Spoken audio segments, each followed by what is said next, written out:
அச்சு தொழில்நுட்பங்களின் வருகை அப்படிங்கிறது ஐரோப்பிய மொழிகள் தவிர்த்து பார்த்தோன்னா அச்சில் ஏறிய முதல் மொழி அப்படின்னு சொல்லி தமிழ் மொழியை சொல்கிறாங்க. அதுக்கப்புறம் 1578 தம்பிரான் வணக்கம் அப்படிங்கிற தமிழ் புத்தகம் கோவாவில் வெளியிடப்பட்டது.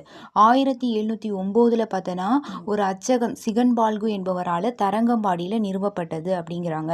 அப்புறம் திருக்குறள் அப்படிங்கிற நூல் எப்போ வெளியிடப்பட்டதுன்னா 1812 வெளியிடப்பட்டது. இப்போ சீவை தாமோதரனார், ஊவே சுவாமிநாத ஐயர் இவங்க 2 பேரும் என்ன பண்ணியிருக்காங்கன்னா அழிந்து வரக்கூடிய தமிழ் செவ்வியல் இலக்கியங்களை கண்டுபிடிச்சு அதை பனை ஓலையில் எழுதியிருப்பாங்கல்ல, அதெல்லாம் நல்லா பதிப்பிச்சாங்க அப்படின்னு சொல்கிறாங்க. அப்போ தமிழ் இலக்கியங்களை பதிப்பித்தவர் அப்படின்னு கொஸ்டின் கேட்டோம்னா சீவை தாமோதரனார், ஊவே சுவாமிநாத ஐயர் அப்படிங்கிறாங்க.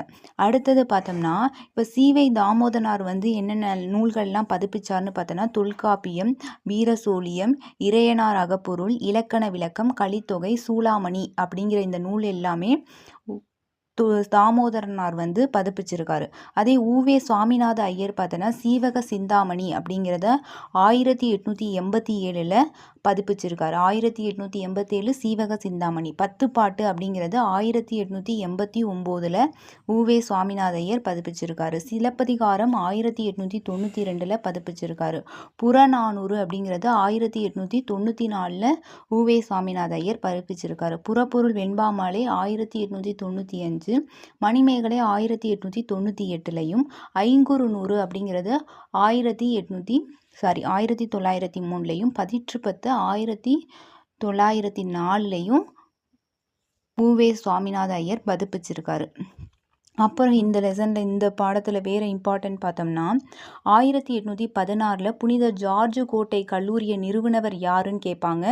FW Ellis. புனித ஜார்ஜ் கோட்டையை 1816 நிறுவினவர் FW எல்லிஸ். இவர் என்ன பண்ணியிருக்காருன்னா தென்னிந்திய மொழிகள் தனிப்பட்ட மொழி குடும்பத்தை சார்ந்தது, இது இந்தோ ஆரிய மொழி குடும்பத்தோடு தொடர்பில்லாதவை அப்படிங்கிற ஒரு கோட்பாட்டை உருவாக்குனவர் யாருன்னு பார்த்தோம்னா FW எல்லிஸ் அப்படிங்கிறவர் தான். அடுத்து ராபர்ட் கால்டுவெல் இருக்கார்ல, அவர் திராவிட மற்றும் தென்னிந்திய மொழிகளுடைய ஒப்பீட்டு இலக்கணம் அப்படிங்கிற நூலை எழுதியிருக்காரு. அது எப்போ எழுதினார்னா 1856. இந்த கொஸ்டின் கேட்டுகிட்டே இருக்காங்க. ராபர்ட் கால்டுவெல் அவர் திராவிட அல்லது தென்னிந்திய மொழிகளின் ஒப்பீட்டு இலக்கணம் அப்படிங்கிற நூலை 1856 வெளியிட்டிருக்காரு.